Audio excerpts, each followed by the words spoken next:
Welcome back everyone to another Weather Glance video. In today's forecast, we are going to be going over what you can expect in the next couple of weeks if you live in the northeastern and north central United States, as a stormy pattern is ahead throughout the earlier fall months.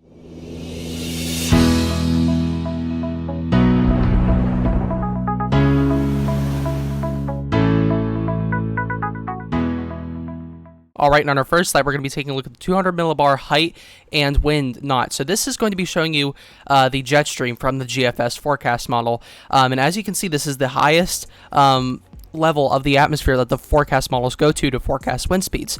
So here we are looking at knot wind speeds, and you can already see that jet stream coming down with some of those 130 mile per hour 130 knot wind gusts coming in with the jet stream, and it's going to be swooping down through Montana, possibly bringing some precipitation and colder temperatures as well. Then it's going to be doing kind of a more higher maneuver over Wisconsin at times. So Wisconsin, you can expect kind of drier conditions throughout the next couple of weeks, occasional stormy activity, but then we start to see that swoop down back around through the Ohio Valley and up through the Northeast, and a nor'easter is not rolled out at this time. So as you can see, the jet stream does tend to fluctuate, so we won't see what I just drew will only be 1 out of maybe 20 times of what the shape of the jet stream will be, but the most consistent pattern seems to be this right here, where we kind of swoop down. Usually our type of La Nina pattern, we're going to see that higher ridge of high pressure here over Utah and Colorado and Wyoming, and then it's going to swoop back down from the northern high pressure up here in Canada, and that's going to be bringing some of those colder temperatures and precipitation coming through the Pennsylvania area. So stormy patterns are coming through the northeast as well, because we have some of those stronger cold fronts. As you can see, we have this low pressure system here, this very strong pronounced low pressure system, and this is going to be moving northeastward, bringing a cold front down and pushing northeastward as well up into the northeastern United States, and bringing some of the stormy weather and colder temperatures behind it, around lowering down into the 40s and 50s. All right, on our next slide, we're taking a look at the precipitation type and rate on the GFS forecast model, and this is going out about 2 weeks from now, so from now to 2 weeks. And as you can see, we have this 1,000 millibar low pressure system that bounces around in the north central United States here. So we have our low pressure system, and then we have that cold front, as you saw, and this is going to be a consistent pattern here. So see how there's another low pressure system. We have a lot of these low pressure systems that are going to be tracking here eastward, and then they're going to be shooting northward due to that high pressure over the ocean that is going to be forcing it upward here. And then you see a lot of these low pressure systems taking that sharp northward pattern. So we do have the occasional risk for tornadic activity over in the southeastern Atlantic area. So in the Atlantic region here, from New York, New Jersey, Pennsylvania, and even into West Virginia and Ohio, those areas can have occasional small tornado risks, as we see set up for tomorrow. So what we're going to be seeing most prominently is this pattern here, that low pressure systems are going to be swooping down from the western tier of Canada, and then they're going to be headed northward. So we're going to see a lot of that stormy action too in the Iowa area and possibly Wisconsin, and then we're going to see a lot of those stronger storms in the Ohio Valley as well. So Ohio Valley, please keep an eye out on that as well, because we could have the finishing touches of the storm season for the year, and you could get some of those stronger to severe thunderstorms with these cold fronts that pass through. All right, moving on to our next slide, we're going to be taking a look at the 2-meter AGL temperature in degrees Fahrenheit. So this is going to give you kind of an idea of what those temperatures are going to be flowing behind the cold front. So with the colder temperatures, that's obviously more dense air, and the colder, denser air, the stronger the cold front, and the stronger the lifting mechanism of the thunderstorms. So we have a couple of those regions of very strong cold air that's going to be swooping down behind these low pressure systems. So what's going to be happening is we're going to see these low pressure systems that are going to come through, and they're going to be dragging down through Wisconsin, and then we're going to have a lot of that cold air sweeping behind it. So we'll have a lot of drag on the western side of these low pressure systems, and that's going to be bringing down a lot of that really cold air in Canada, and a lot of these areas can see temps down into the 50s and even upper 40s throughout the early fall months here as we make our way into the end of September.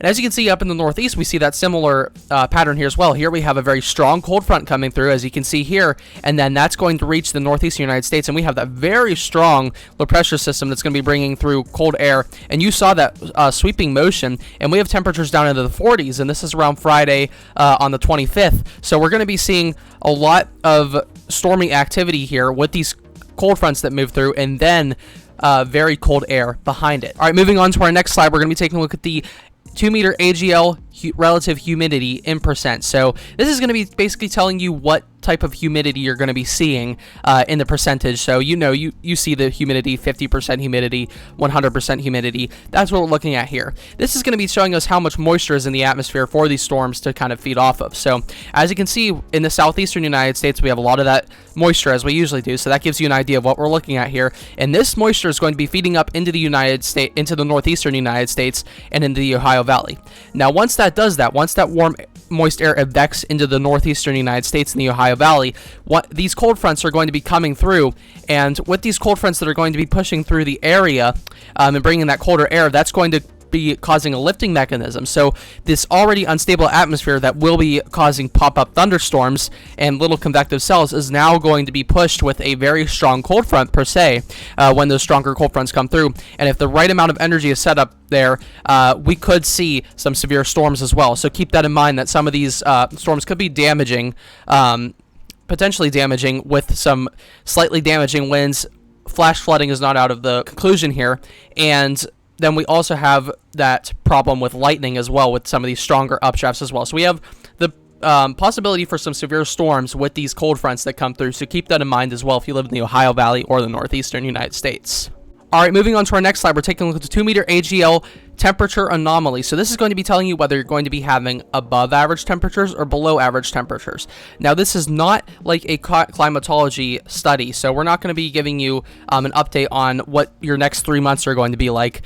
Here, we're going to see the average of every couple of hours for the next 2 weeks or so. So here you can see that the white color is the average. So anywhere where you see white on the map, that is going to be the average. And then once we get down into those blues, that is going to be below average, and anything red and up is going to be above average. So as you can see, we have some of these very warm above average temperatures moving through from the western United States and from the south, that's going to be evecting up here into the northeastern United States. And then behind some of these cold fronts that are going to be moving through, so we have some of those sharp cold fronts that are going to be moving through behind these low pressure systems. This cold air is going to be evecting down, and that could at times be down to about negative 30 degrees. So that's 30 degrees in Fahrenheit below average. So let's say you usually have about 60 to 70 degree temperatures for the fall time. You could be seeing temperatures down into the 30s and 40s. So keep that in mind. We do have a very widespread region here, and you can see some of these cold fronts don't just stretch from the Ohio Valley down into West Virginia. Some of these cold fronts can stretch all the way down to Florida. So we have that potential to get some colder 60 to 70 degree temperatures in the southeastern United States, and Florida could be looking at some colder temperatures around 70 degrees as well. So we see some of those stronger cold fronts bring some of that cold air down. The main area to watch out for frost, especially this time of year with some of these strong cold fronts, is this circle that I'm drawing right here. So anywhere within this circle, you really need to be paying attention to frosty action, because some of these cold fronts can bring down immense amounts of cold air, ultimately resulting in some frost action. And if you're unprepared, your plants or anything that's outside could be damaged from that first frost of the year. All right, I want to thank you all so much for watching. A big thanks to today's sources, Pivotal Weather, where all the forecast models seen in today's video came from.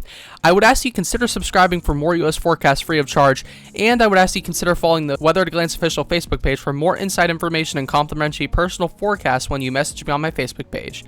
Again, I want to thank you all for watching, and I'll see you in the next video.